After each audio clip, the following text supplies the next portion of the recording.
Assalamualaikum. Kembali lagi di channel Ghost Tellers. Semoga selalu sehat dan dalam lindungan Tuhan-nya. Sebelum kita lanjut ke ceritanya, tekan dulu tombol like video ini. Jangan lupa juga klik tombol subscribe channel ini dan nyalakan juga notifikasinya agar tidak ketinggalan cerita menarik lainnya.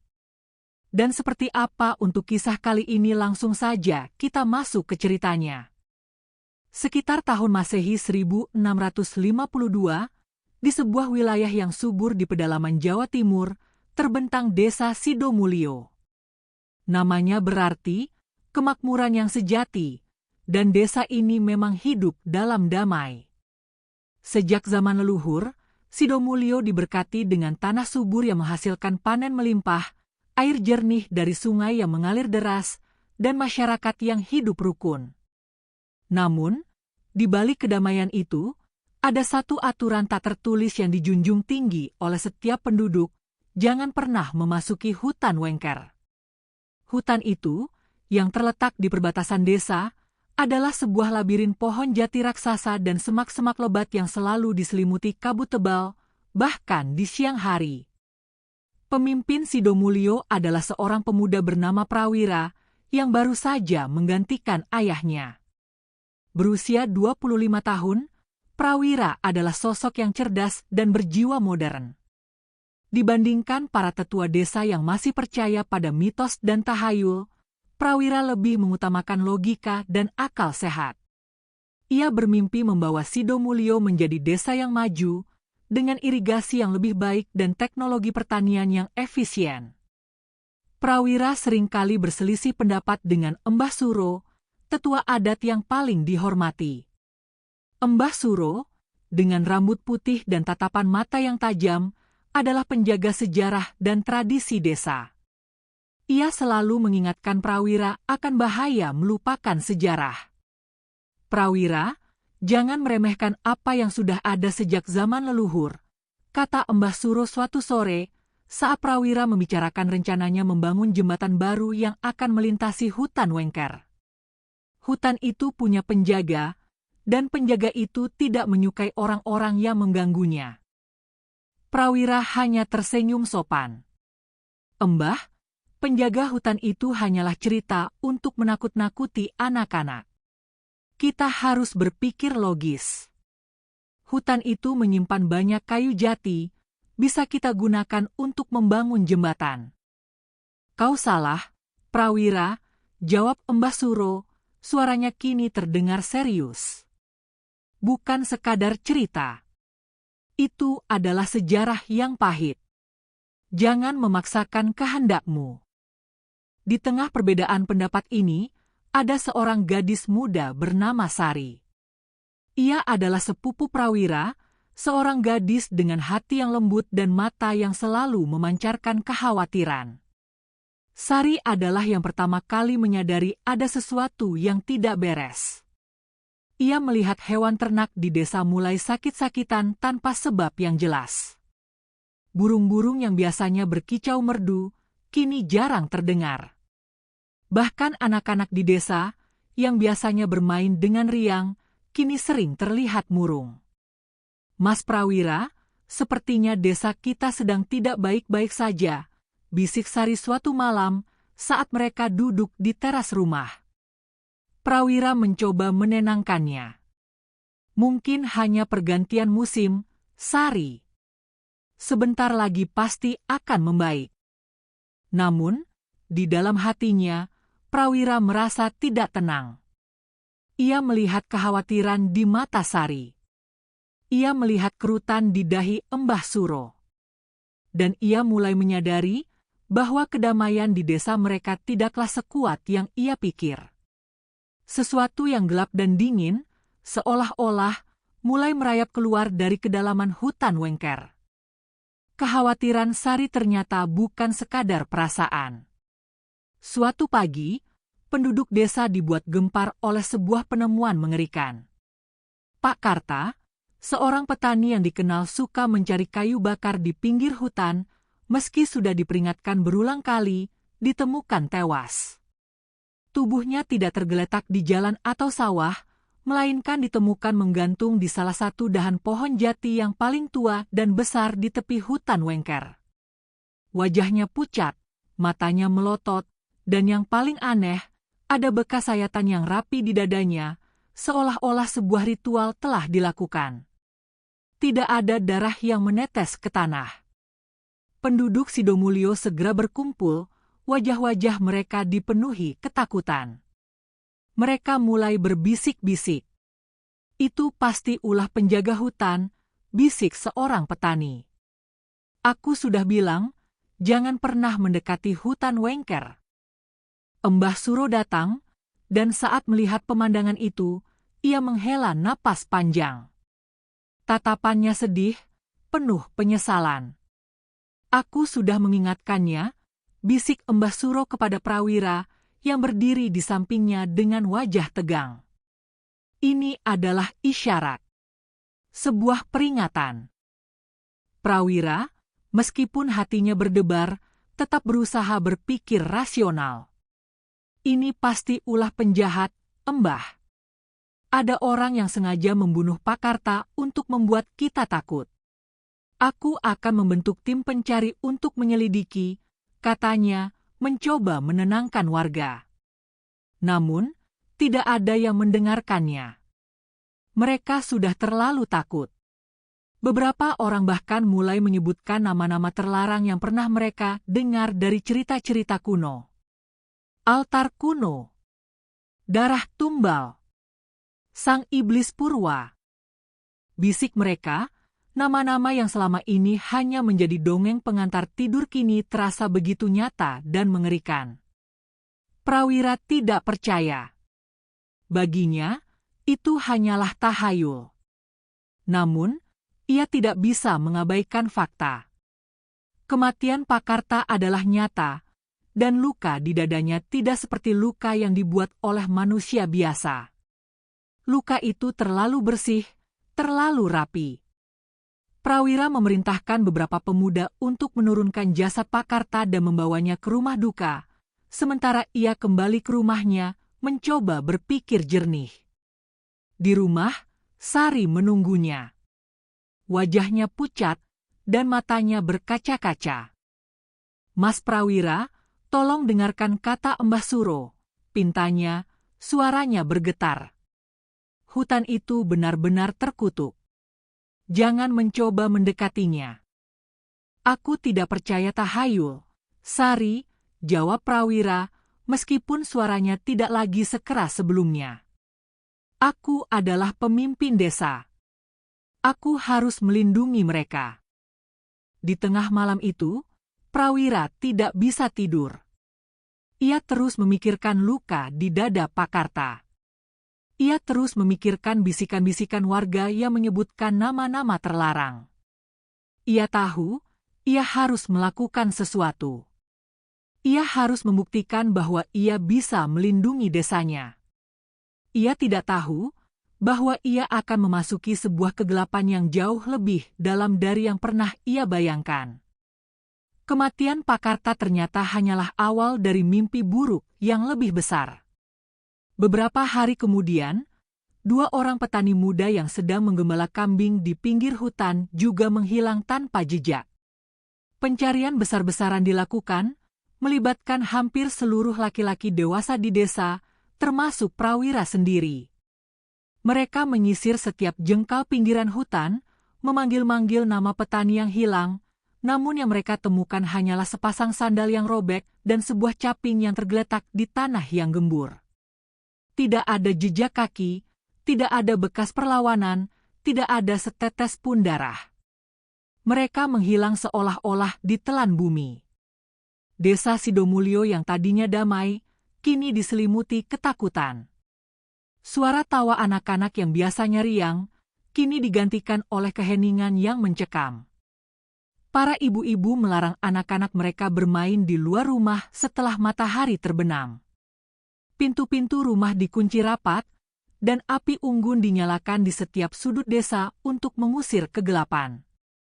Mbah Suro mengadakan ritual doa dan selamatan, memohon perlindungan dari para leluhur. Namun, kegelapan itu terasa begitu dekat, begitu nyata. Prawira, yang menyaksikan semua ini, merasa putus asa. Ia adalah pemimpin desa, namun ia merasa tak berdaya. Ia mencoba menenangkan warga, meyakinkan mereka bahwa ini hanyalah serangkaian kebetulan, namun tidak ada yang mendengarkannya. Warga desa sudah terlalu takut. Mereka mulai menyalahkan Prawira yang tidak mendengarkan Embah Suro. Dia terlalu sombong, bisik mereka. Dia mengira akal sehat bisa mengalahkan hal gaib. Di tengah semua keputusasaan itu, Sari, sepupu Prawira, datang menemuinya. Matanya berkaca-kaca, suaranya parau. "Mas Prawira, aku mendengar bisikan," bisiknya. "Aku mendengar suara-suara aneh dari hutan Wengker. Mereka menyebut nama yang aneh. Buto Ijo." Prawira mengerutkan dahinya. Nama itu, ia pernah mendengarnya dalam dongeng masa kecilnya. Sebuah nama iblis, raksasa hijau yang haus darah dan daging manusia. "Sari, jangan percaya tahayul," katanya, mencoba meyakinkan dirinya sendiri. Itu hanya cerita." "Tidak, Mas," jawab Sari, suaranya bergetar. "Ini nyata. Aku merasakan hawa dingin di sekujur tubuhku. Hutan itu sedang marah. Dan ia meminta tumbal." Prawira tidak bisa lagi menyangkalnya. Kematian yang ganjil, hilangnya petani muda, dan sekarang bisikan-bisikan Sari. Semua ini terlalu nyata. Ia tahu, ia harus melakukan sesuatu. Ia tidak tahu apa. Tapi ia tahu, ia harus menemukan jawaban. Dan jawaban itu, ia sadar, mungkin tidak bisa ditemukan dengan akal sehat, melainkan dengan keberanian untuk memasuki kegelapan yang selama ini ia hindari. Prawira akhirnya menyerah. Rasionalitasnya runtuh di hadapan rentetan peristiwa yang tak masuk akal. Kematian yang ganjil dan bisikan-bisikan dari hutan Wengker tidak bisa lagi ia abaikan. Demi keselamatan desanya dan untuk menenangkan hati Sari yang terus diselimuti kekhawatiran, Prawira tahu ia harus mencari jawaban. Dan satu-satunya orang yang mungkin memilikinya adalah Embah Suro, penjaga sejarah yang selama ini ia remehkan. Prawira menemui Embah Suro di gubuknya yang sederhana, terletak di pinggir desa. Gubuk itu dipenuhi dengan benda-benda kuno dan aroma dupa yang kuat. Embah Suro sedang duduk bersila, matanya terpejam seolah-olah sedang berkomunikasi dengan dunia lain. Ketika Prawira masuk, Embah Suro membuka matanya, seolah ia sudah tahu bahwa Prawira akan datang. "Aku tahu kau akan datang, Prawira," kata Embah Suro, suaranya pelan dan penuh wibawa. "Pikiranmu sudah keruh. Kau tidak bisa lagi membedakan mana yang nyata dan mana yang gaib.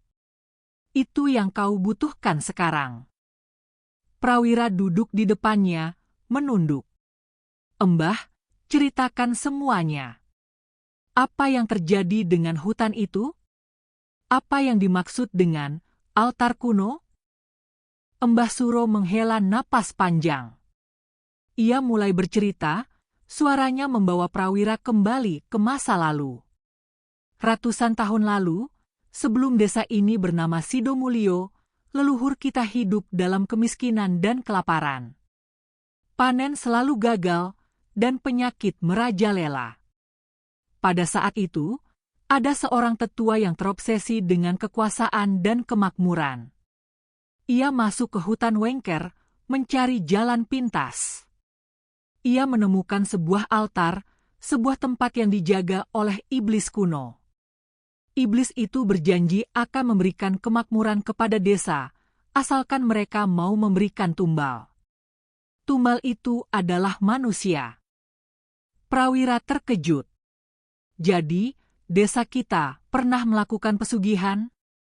Embah Suro mengangguk, matanya berkaca-kaca. "Ya, Nak. Selama beberapa generasi, desa kita makmur, tapi dengan harga yang mengerikan.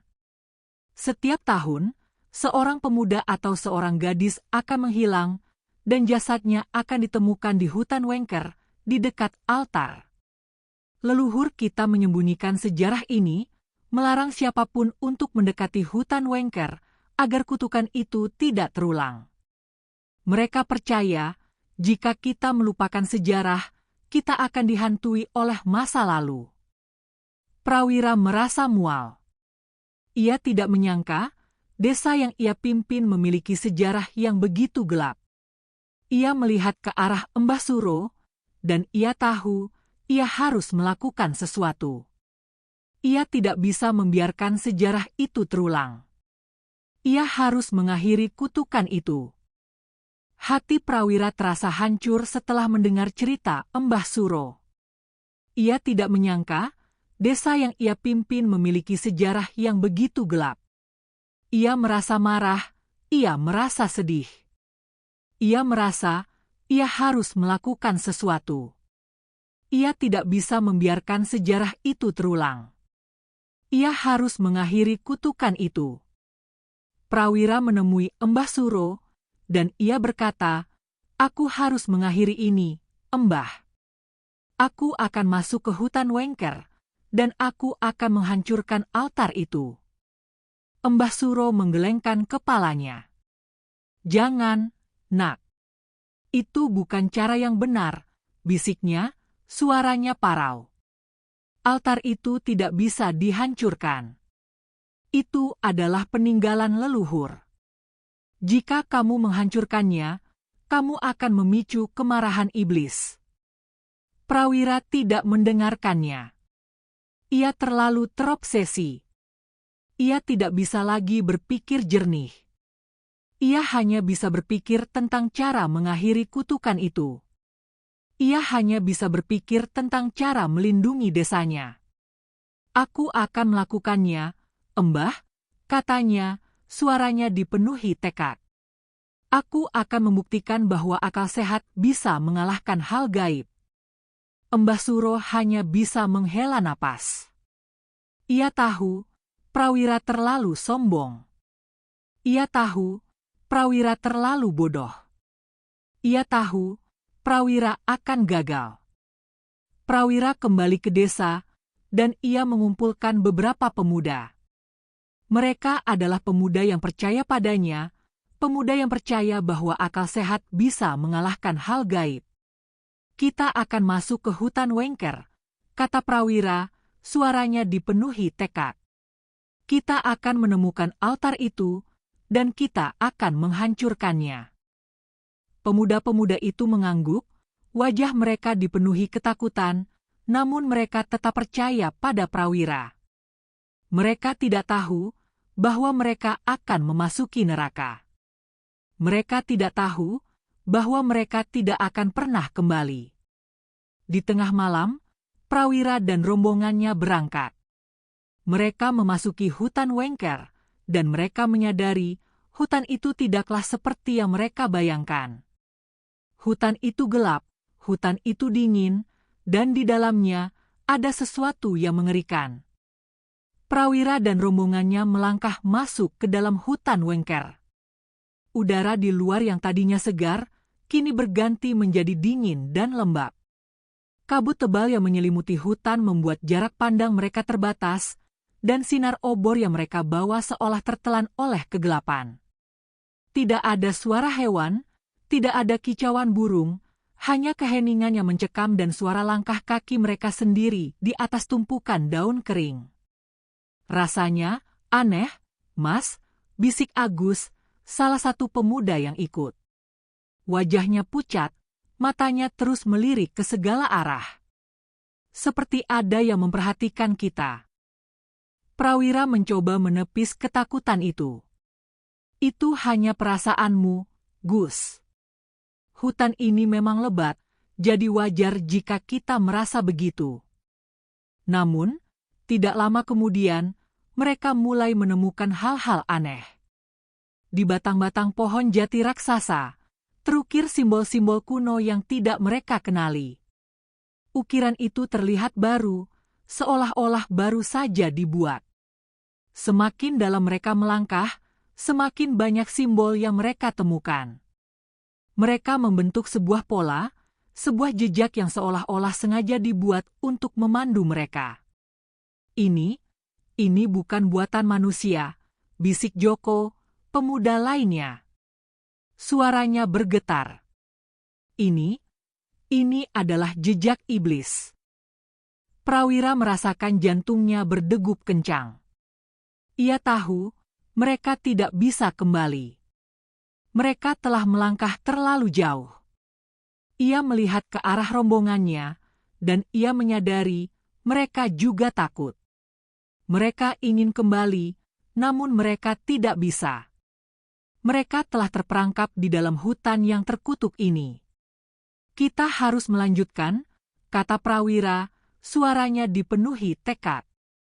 Kita harus menemukan altar itu.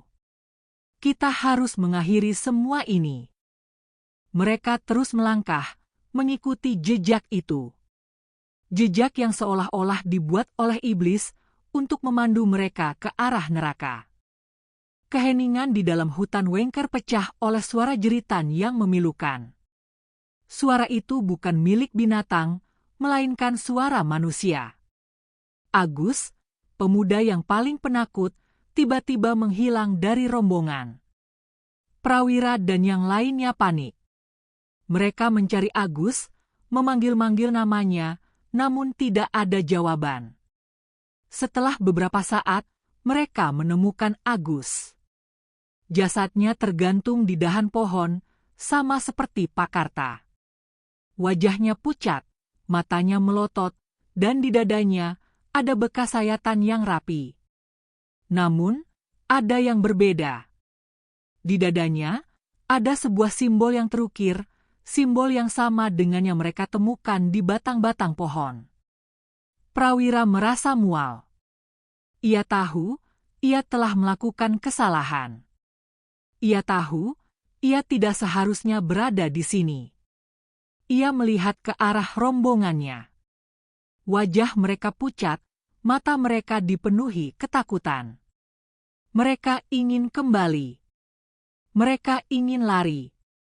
Kita harus kembali, bisik Joko, suaranya bergetar.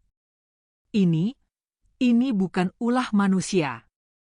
Prawira menggelengkan kepalanya. Tidak, katanya, suaranya dipenuhi tekad. Kita tidak bisa kembali. Kita harus melanjutkan. Kita harus mengakhiri semua ini. Rombongan itu terpecah. Beberapa pemuda ingin kembali, namun Prawira tidak mengizinkan mereka. Prawira, yang terlalu terobsesi, tidak bisa berpikir jernih. Ia hanya bisa berpikir tentang cara mengakhiri kutukan itu. Ia hanya bisa berpikir tentang cara melindungi desanya.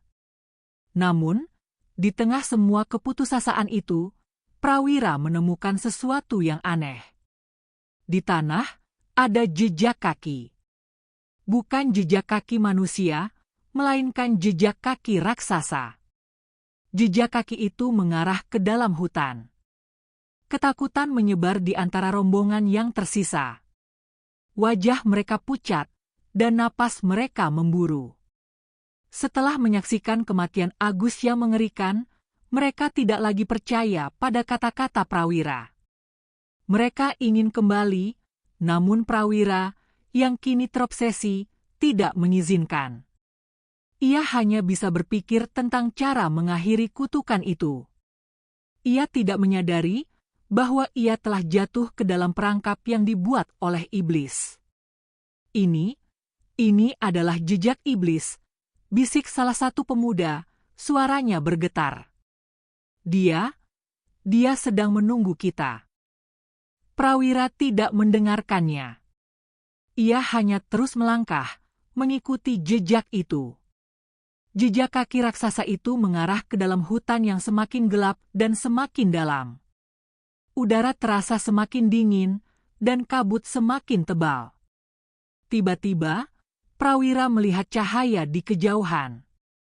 Sebuah cahaya yang aneh, yang tidak terlihat seperti api. Cahaya itu berasal dari bunga-bunga yang mekar di tengah hutan. Bunga-bunga itu memancarkan cahaya yang aneh, dan di sekelilingnya ada kupu-kupu yang berterbangan. "Lihat! Bunga-bunga itu," teriak salah satu pemuda. Ini adalah surga." Rombongan itu terpesona. Mereka berlari ke arah bunga-bunga itu, dan mereka menyentuhnya. Bunga-bunga itu terasa hangat, dan aroma mereka sangat harum. Mereka tidak menyadari bahwa mereka sedang jatuh ke dalam perangkap yang dibuat oleh iblis. "Jangan sentuh," teriak Prawira, namun sudah terlambat. Saat mereka menyentuh bunga-bunga itu, mereka merasakan sakit yang luar biasa. Tubuh mereka gemetar, dan mata mereka melotot. Mereka berteriak, dan di bawah cahaya aneh itu, tubuh mereka mulai membusuk. Mereka berubah menjadi kerangka yang menakutkan, dan mereka jatuh ke tanah. Prawira merasa mual.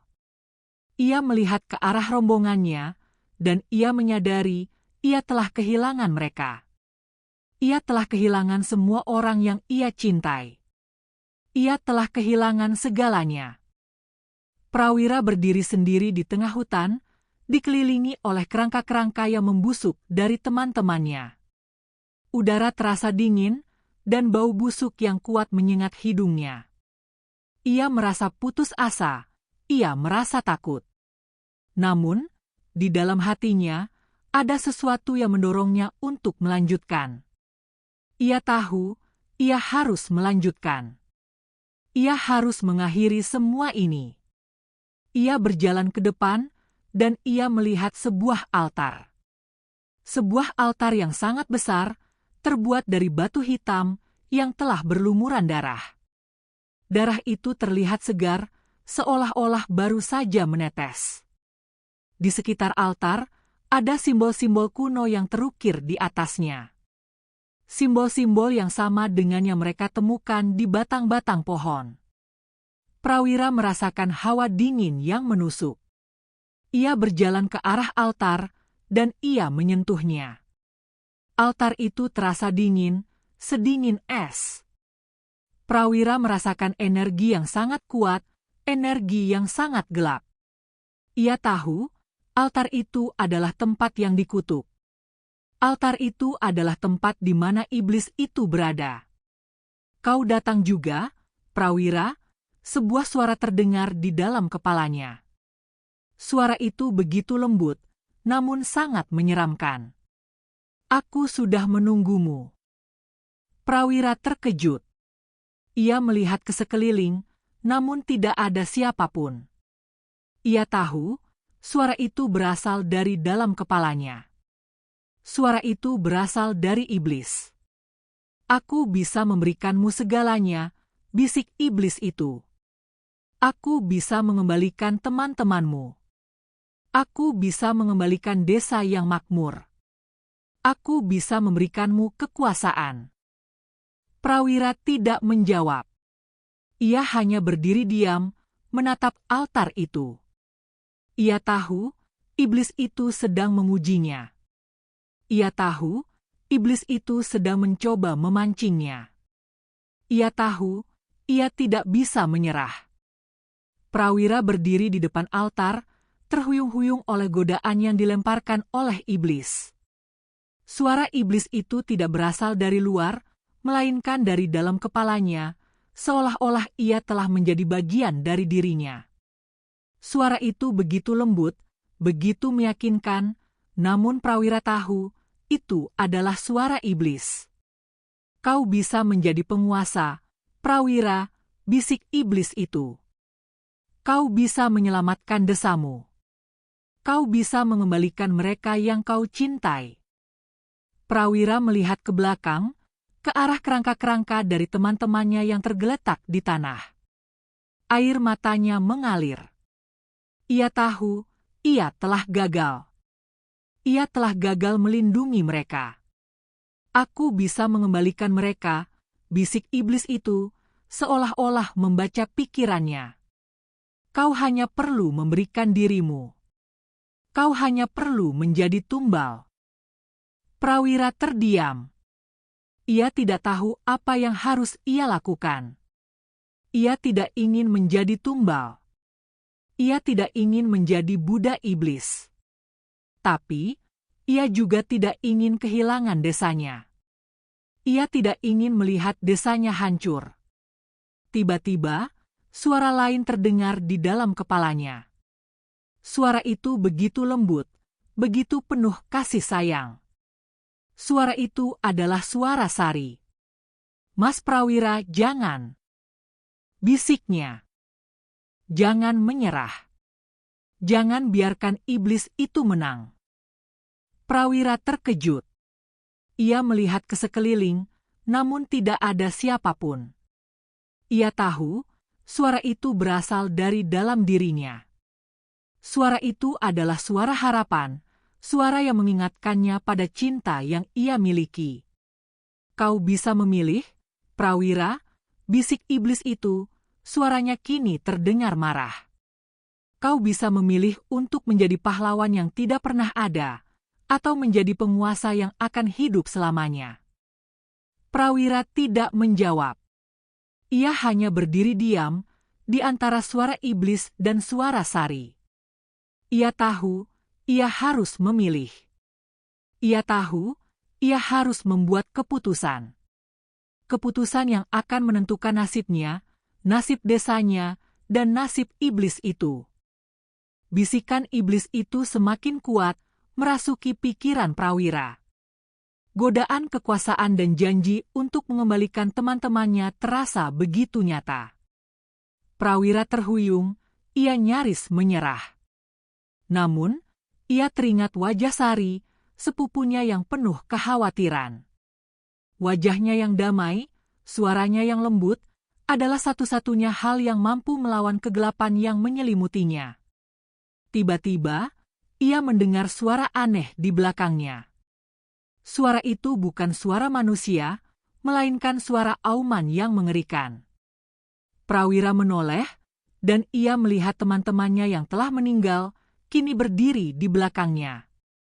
Mereka tidak lagi memiliki wujud manusia, melainkan wujud-wujud mengerikan. Wajah mereka pucat, mata mereka kosong, dan di dada mereka ada bekas sayatan yang rapi. Mereka adalah boneka iblis.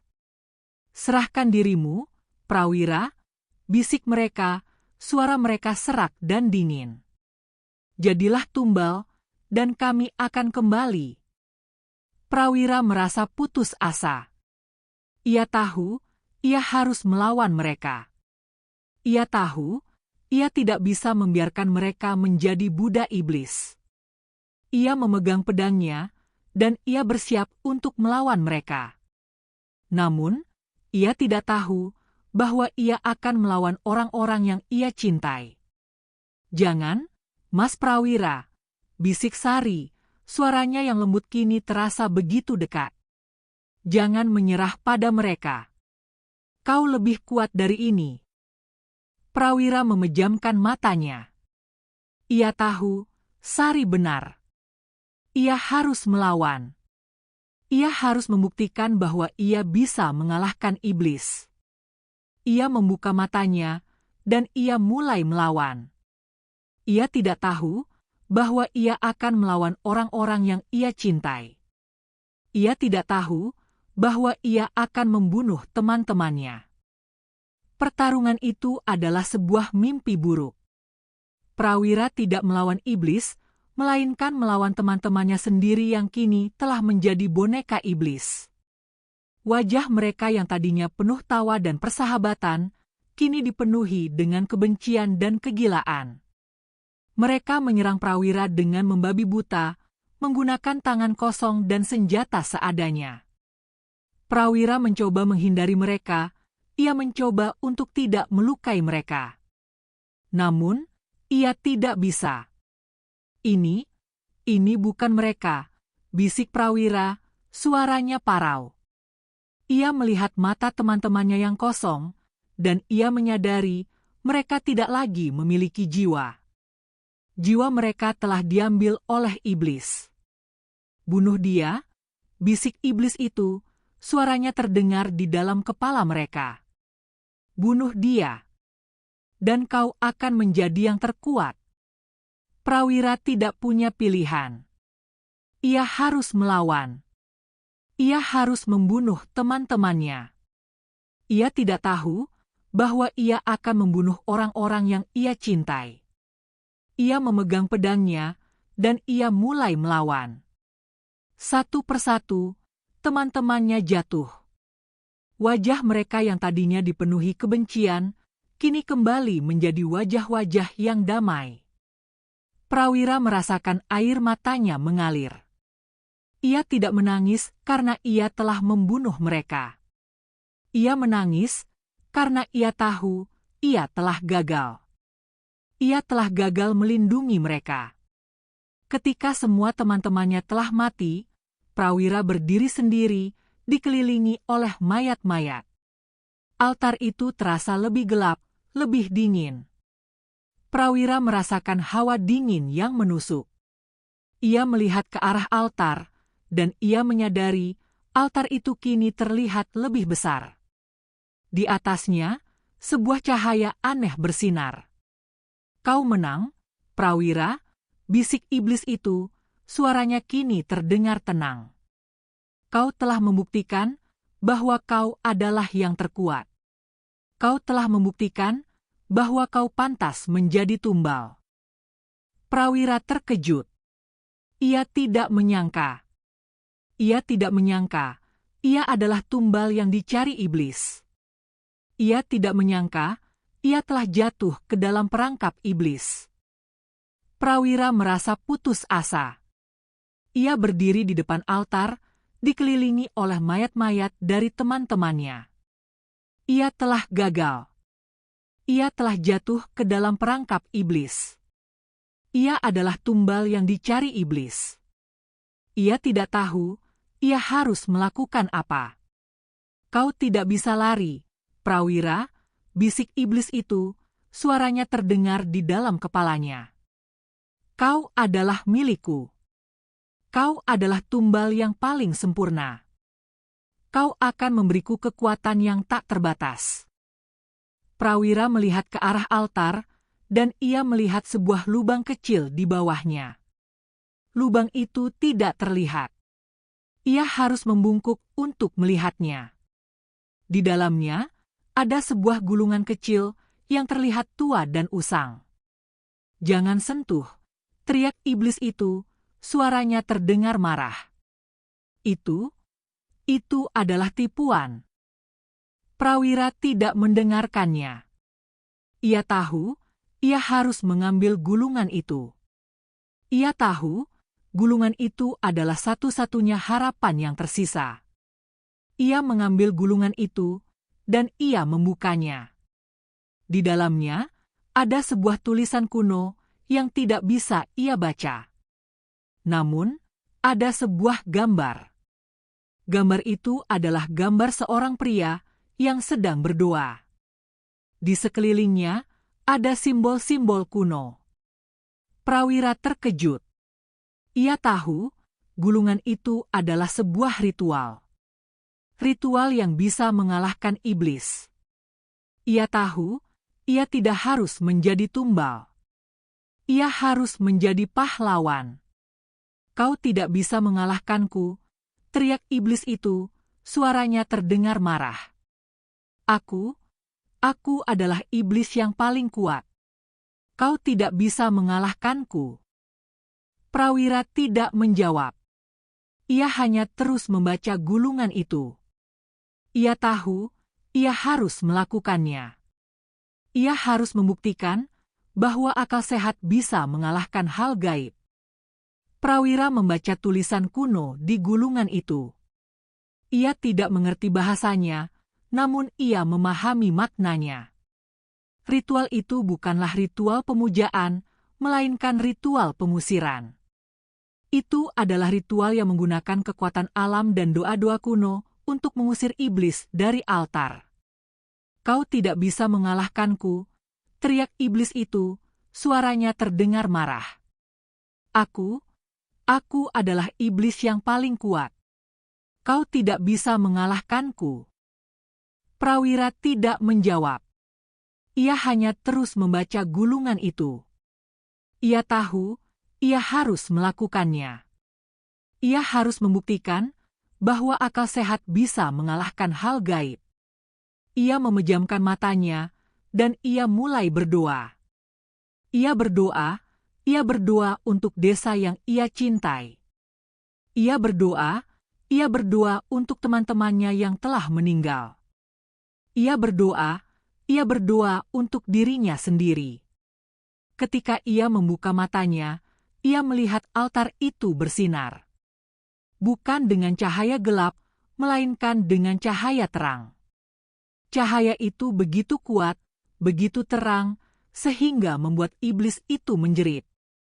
"Tidak!" teriak iblis itu. "Tidak! Aku tidak bisa dikalahkan." Suara iblis itu terdengar semakin lemah. Tubuhnya, yang tadinya terlihat besar dan menakutkan, kini terlihat kecil. Ia berteriak. Namun, suaranya tidak bisa lagi didengar.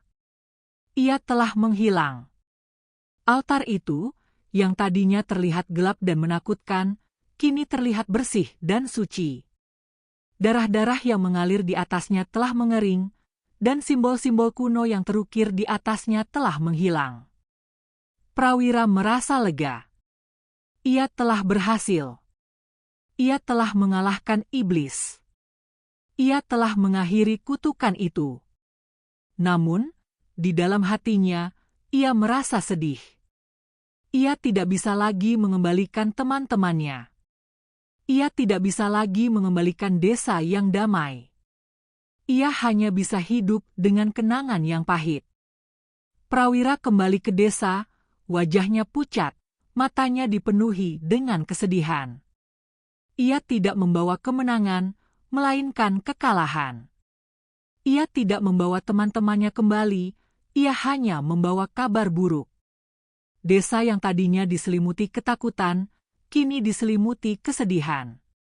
Mereka yang kehilangan anak-anak mereka, yang kehilangan suami mereka, kini menangis. Tangisan mereka adalah tangisan yang memilukan. Prawira menemui Embah Suro. Embah Suro, yang tadinya menasihatinya, kini hanya bisa menatapnya. Ia tidak mengatakan apa-apa. Ia hanya menatap Prawira, dan di matanya ada sebuah kesedihan yang mendalam. Ia tahu, Prawira telah berhasil mengalahkan iblis. Namun, ia juga tahu, Prawira telah kehilangan dirinya sendiri. "Embah, aku telah gagal," bisik Prawira, suaranya parau. "Aku telah gagal melindungi mereka." Embah Suro tidak menjawab.